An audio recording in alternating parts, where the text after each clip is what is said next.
391장 드리겠습니다. 391장입니다.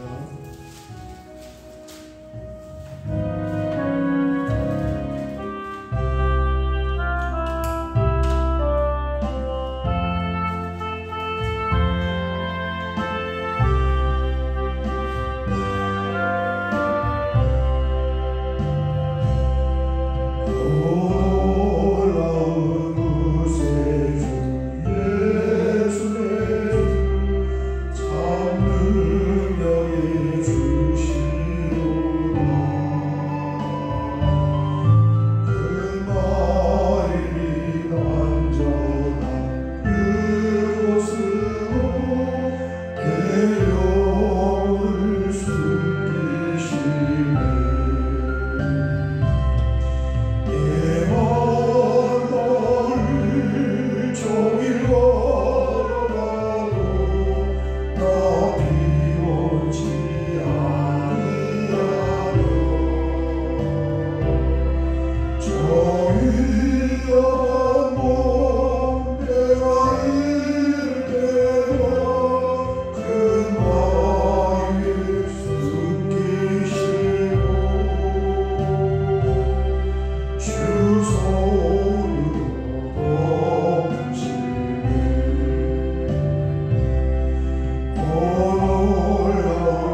나누겠습니다.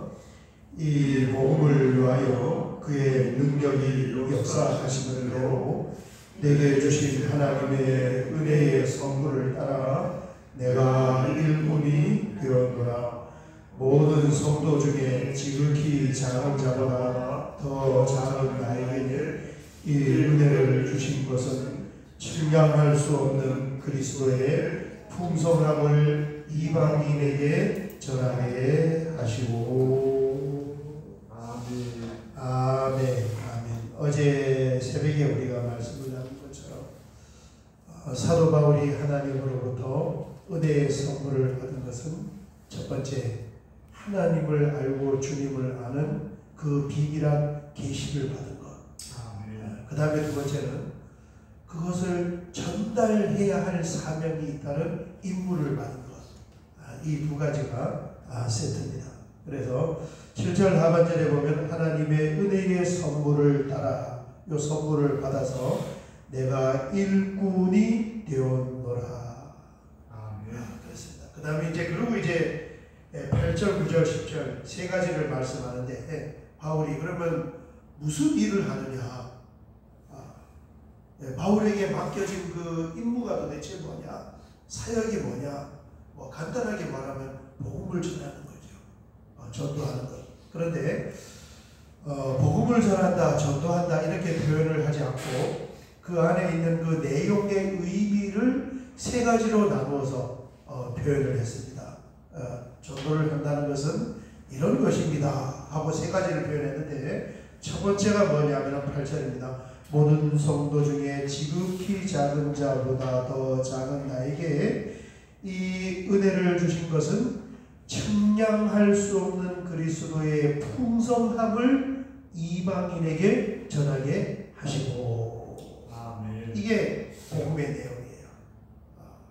첫 번째가 뭐냐면은 측량할 수 없는 그리스도의 풍성함을 이걸 전달을 해서 알게 하는 것입니다. 아멘.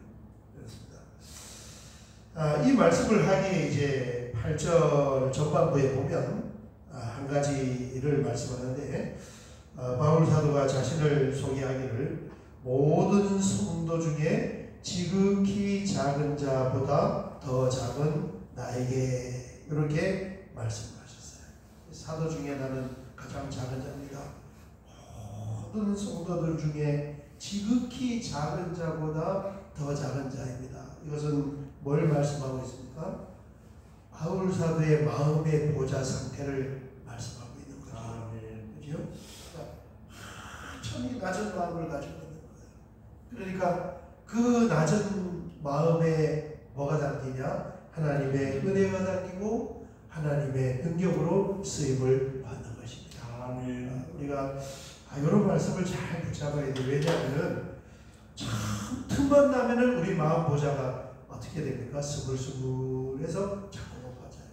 하나님의 은혜는 물 흐름의 원리라고 그랬어요. 이 하나님의 보좌로부터 마지막 요한계시록 끝을 보면 이 정점에 있는 보좌로부터 생명수의 강이 이렇게 흘러서 내려오는 거예요. 물은 억지로 쏘아 올리지 않으면 물 흐름이라는 것은 그냥 높은 곳에서 낮은 곳으로.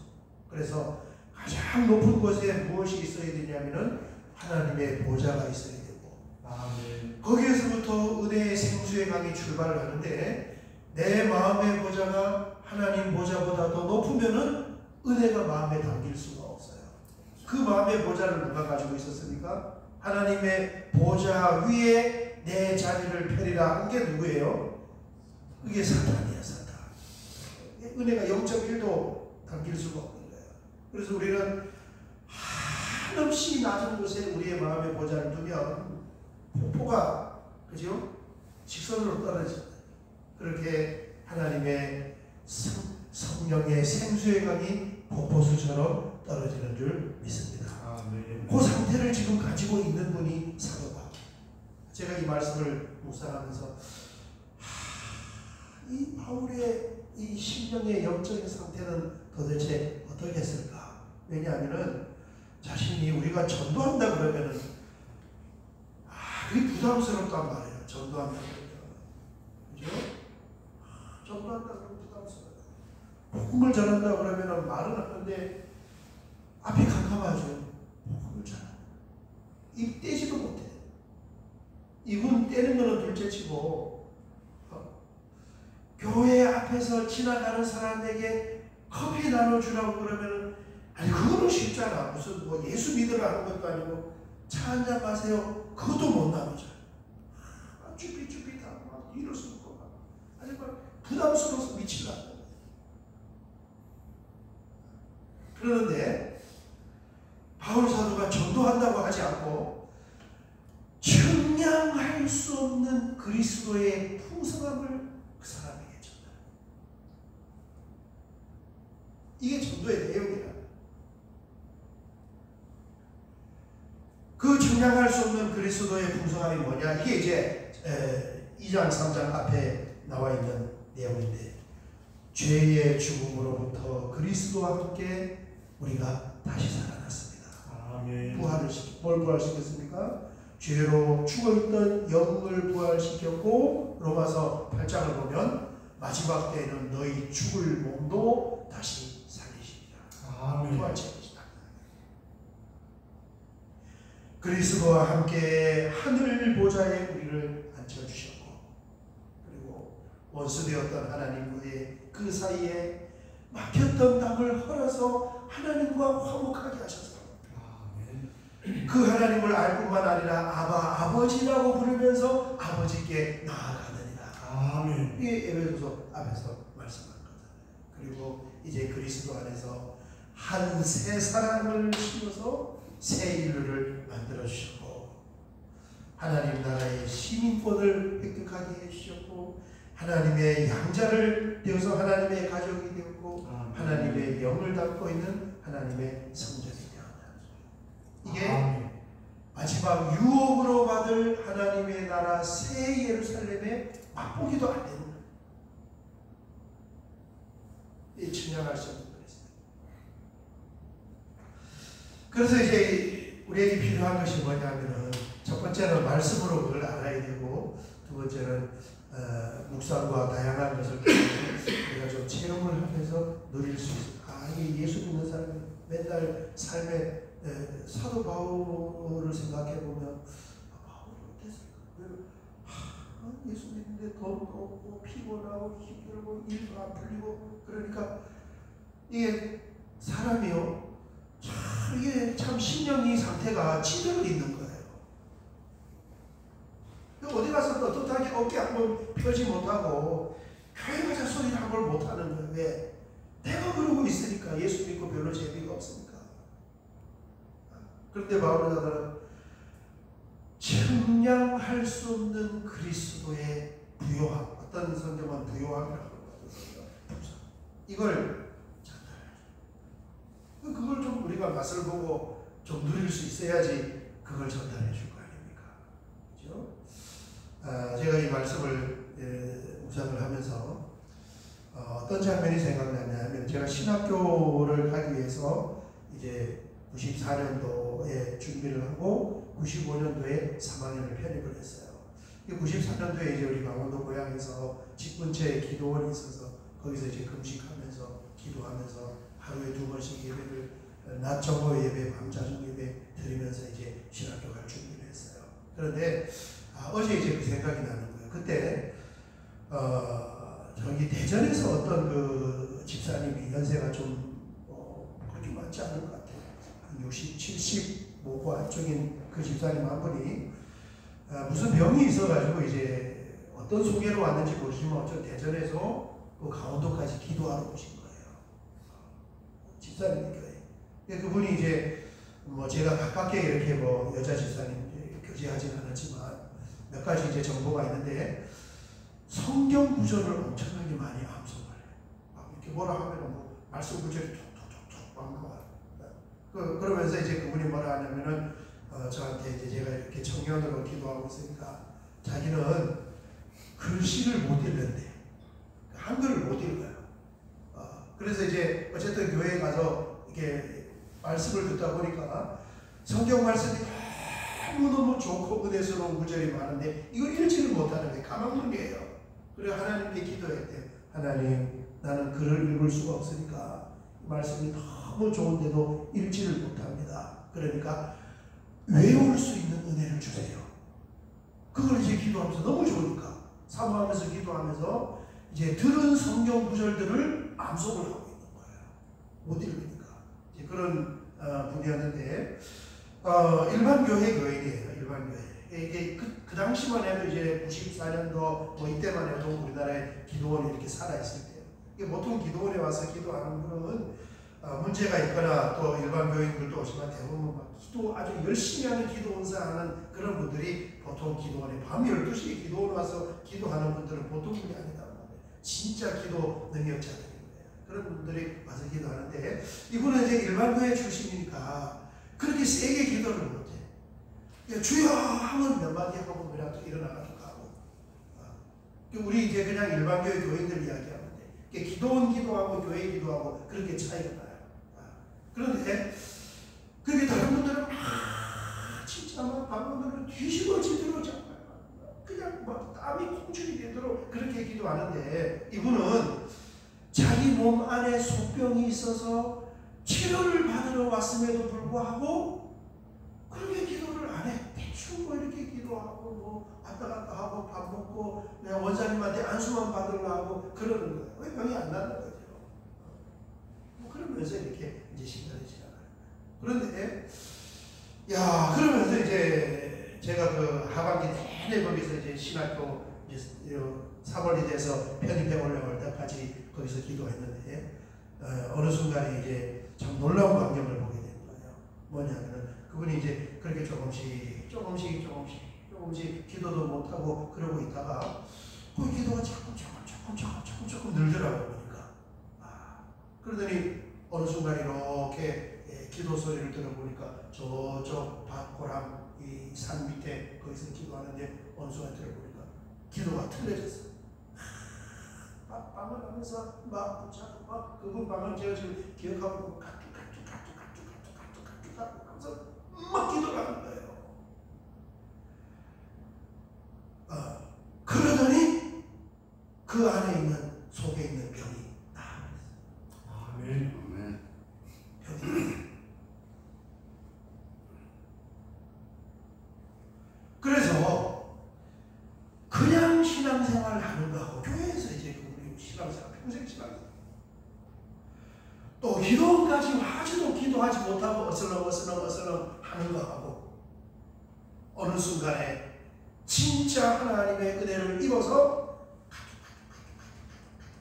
들어보면 딱 들려버렸어.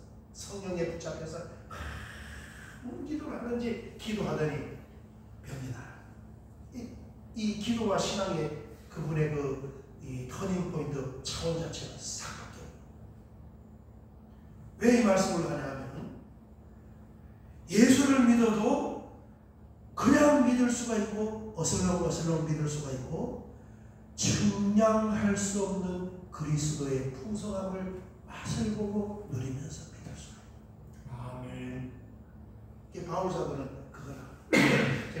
제가 이거 오늘 새벽에 무슨 찬송을 부를까 하다 391장 딱 찾았는데 여기 3절에 보니까 측량 못할 은혜로 채우시며 늘 성령에 감아주사 큰 기쁨 중 주님을 찬양토록 내 믿음을 도우시네.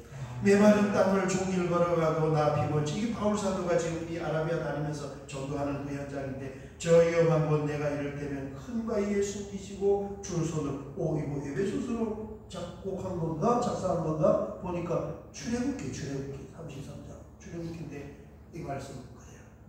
여러분 우리가 은혜를 사모하면서 어슬렁 하면서 믿는 것이 아니라 정말 그 하나님의 은혜를 말씀을 통하여서 먼저는 알고 그 다음에 우리가 맛을 보면서 신앙생활할 수 있는 그런 은혜가 있으시기를 주의 이름으로 축원합니다. 아멘. 우리 주여 한번 크게 부르고 기도드리겠습니다. 주여 아버지 하나님 감사합니다. 오늘도 하나님 우리에게 은혜의 선물을 주셔서 이렇게 새벽에 낮잠을 깨고 하나님 앞에 나와 함께 하나님의 말씀 하늘의 때마다 영의 양식을 나누게 하시고 이 말씀을 붙잡고 하나님께 기도하며 측량할 수 없는 그리스도의 풍성한 그 묘학을 묵상을 하면서 우리의 심령 깊은 곳에서부터 터져나오는 그 성령의 은혜를 받았습니다. 메말라 보이느니 이 세계의 길을 걸어가면서도 나 피곤하지 아니하고 메마르지 아니하고 찌들지 않습니다. 이 고백을 하면서 주여 내 잔이 넘치나이다.